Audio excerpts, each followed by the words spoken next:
We're the sandwich generation, right? Taking care of kids, taking care of mom and dad. And mom and dad's hard work, we'd like to protect some of that, maybe pass it on to our kids, right? Aaron Miller, attorney Aaron Miller, is an expert in elder law. You know, that sliver of legal expertise that probably all of us at some point may need to call to protect mom and dad, because maybe mom and dad, you know, they need assisted living, like 24-hour care. They're really, really sick and they're very weak. But at the same time, you'd like to protect their hard work and family assets and pass it on to your kids.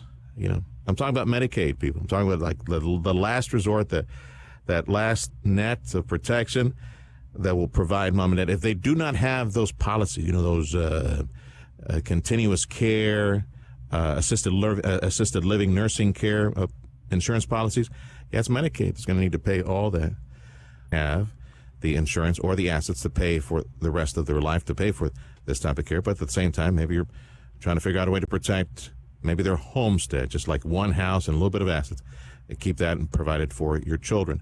Is it true that once an elderly loved one goes into nursing care and there, you know, whatever assets are consumed to pay for that, and then they get into a Social Security check situation, and that helps pay in part the nursing care, and Medicaid pays for all the other medicines, everything else.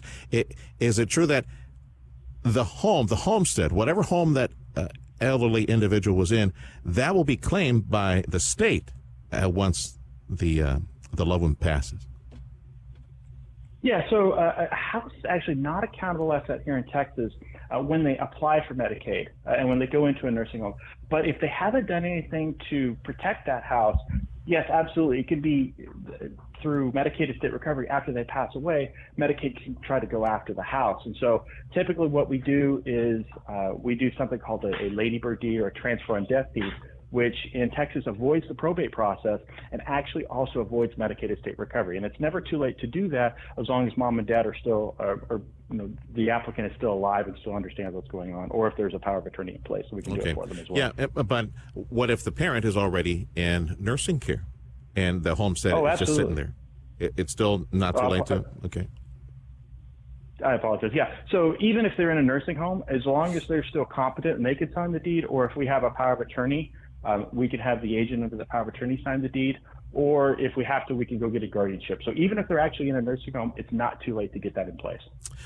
Under all situations, or just in a situation where, let's say, another family member is living in the home, or can the home be vacant, empty, and still be able to segue in this program that you mentioned? Yeah, as long as the house is still considered the applicant's homestead, they haven't given it away, they haven't. It's still not a countable asset for Medicaid, and then also we can put this ladybird deed in place for transfer on death deed and void Medicaid estate recovery. It's one of the few instances in law where you could actually have your cake and eat it too. Aaron Miller is an expert in elder law, joins us from North Texas. You mentioned the 5-year rule. Why 5 years? Like you want to plan 5 years out. Why 5 years? And why did you say that number? Well, 5 years is the rule that the government has put in place where if you've given assets away in the last 5 years where you apply for nursing home Medicaid, then they will impose a penalty, a time penalty. In other words, you would be otherwise qualified for Medicaid and getting government benefits, but because you gave away assets within that 5-year window, they're going to say, well, we're not going to pay for a certain period of time. And that period of time it depends on the value of the asset that you gave away and they divide it by what they call the average nursing home cost per day in Texas.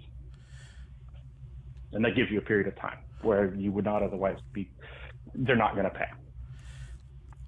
Who pays the nursing home bill?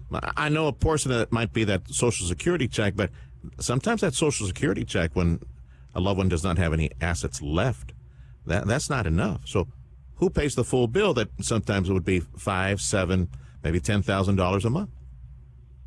Yeah, it can be scary. A lot of my clients are really surprised when they see what the cost of nursing home is, and that's typically when they come and see me. So if you don't have enough money to pay the nursing home bill, either through your income or through assets, then either the family is going to have to pay some money, or we're going to have to look at getting qualified for government benefits. Typically, that's going to be Medicaid and that's going to help pay for the nursing home costs. Okay. In that scenario, Medicaid does pay for the remainder, the portion of the nursing home cost. Let's say it's just round it out, right? $2,000 Social Security check, right? That's applied. And then the rest is paid by Medicaid for that resident to stay in, let's say, Alzheimer's care at a nursing home, something like that, right? Yeah, absolutely. So what they do is they look at the gross income of the applicant. They allow the applicant to keep what's called a personal needs allowance, $60 a month. They let the applicant keep paying their Medicare Part B and all their health insurance. And then if they're single, whatever's left over goes to the nursing home to help pay for care. We call that a copay. And then Medicaid will pick up the rest. Now, if they're married, then it gets a little bit more complicated because we're going to look at the assets of the well spouse, not to take away any assets, but to see if we can give income. To see if we can give any of the sick spouse's income to the well spouse to get them up to about $3,000 a month in income. Yeah. But if the person's just a single individual, then we'll do that calculation. We'll pay most of that income to the nursing home. Elder law expert Aaron Miller is my guest. You mentioned earlier gifts, like if the elderly loved one gifts assets. Describe that. What are you talking about? Like gold coins, machinery, a little baby, like little Beanie Baby tie Beanie Baby collection that's in the thousands of dollars. I mean, what are you talking about? Yeah, so it could really be anything. And what Medicaid does is they assume that you gave it away to get qualified for Medicaid. And there's ways to rebut that. Within that 5-year period that you were referring to. Okay. Yes, sir. Within that 5-year window that we were talking about. Yeah.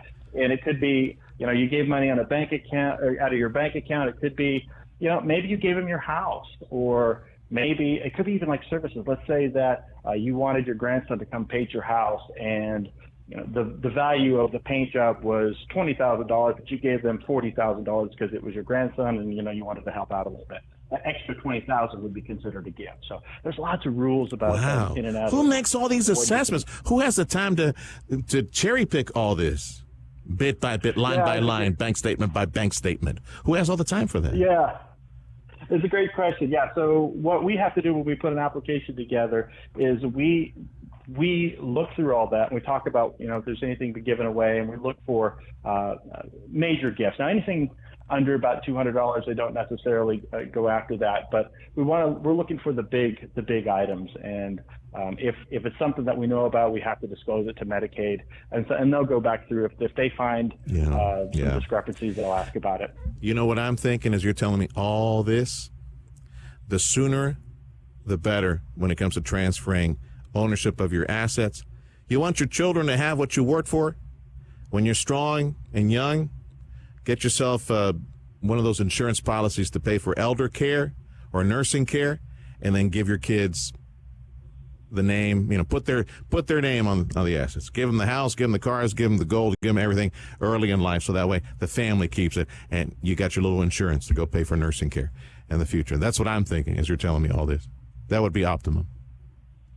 Well, you want to definitely do planning early. I don't know that you necessarily want to give up control of your house or your stuff. And so that's one of the reasons why an irrevocable trust is really great, is because you can still put your assets in this, certainly your assets in this trust, and it's a way you can still maintain control. The kids can't run off with it, but it's not a countable asset if it's been in there for 5 years for Medicaid purposes. So I see. It's a way to pre-plan. It still contains some control. You don't have to give everything and hope the kids do the right thing. Okay. All good points. We could probably keep talking about this all afternoon long, but we learned a lot with you. Thank you, and we'll call you back, obviously, since, as I said at the beginning, we're the sandwich generation, taking care of kids and also taking care of elderly loved ones. Thank you, Aaron. Appreciate your time from North Texas. Elder law expert Aaron Miller.